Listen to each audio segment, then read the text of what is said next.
Air fryers have become incredibly popular recently. Let's take a look at the NuWave 6-quart air fryer. We'll look at the pros and the cons, what you can and can't do.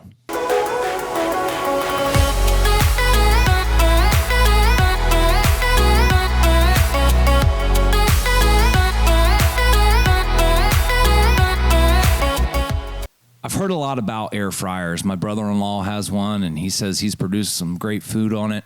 But I have no experience with them. So we purchased the NuWave 6-quart air fryer, which is a pretty good one, and we're hoping it goes well. The first thing you come to when you're unboxing it is the manual, which has some great recipes in it, and that can definitely be of help. The next thing you come to is this little divider tray, and as you can see, the little corner there was bent. No big deal. It's pretty flimsy. You got to be careful with it. I bent it right back into place. It has those little silicone tabs. This is a divider tray for the tray that you put your food into. So go ahead and pull the unit out of the box. And while I'm getting the packaging tape off of it, I'll tell you some facts about it. It has the extra large 6-quart capacity. It's accurate temperature control from 100 to 400 degrees Fahrenheit, and it adjusts in 5-degree increments.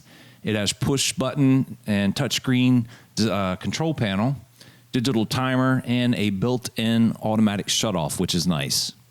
So here you're going to see me put this divider tray into the food pan there, and it just kind of fits in there with pressure.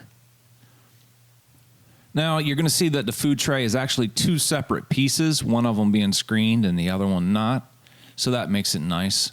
And I'll give you a view of the actual heating element that the NuWave uses to cook the food. Looks basically like a electric stove element. First, let's talk about what an air fryer isn't. An air fryer isn't a substitution for frying your foods in oil. I did this onion ring experiment to kind of give you a visual representation of what I'm talking about. An air fryer is not going to give you texture on your food like an oil fry will. An air fryer is basically hot air blowing over a heat element. So it's going to give you great, crisp food. The main thing is with a little fan blowing directly on that heat element at such close ranges, it's going to allow you to produce very crisp food if you want to.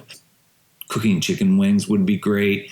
Homemade French fries would be great. Just be aware that there are differences between the end product when it comes to dry frying versus wet frying your food. Like you can see these Brussels sprouts we did. I mean, they're absolutely great.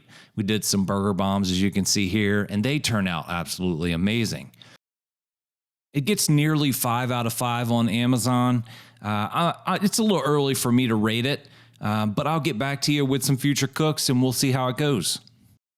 I really appreciate you sticking around to watch the whole video. Check out these other videos over here. You may very well be interested in those also. The inspiration behind the videos is your feedback. And the best way to give me your feedback is to hit the like button down below. Most importantly, hit the subscribe button down below. And you can also leave comments. I can't wait to see you next time.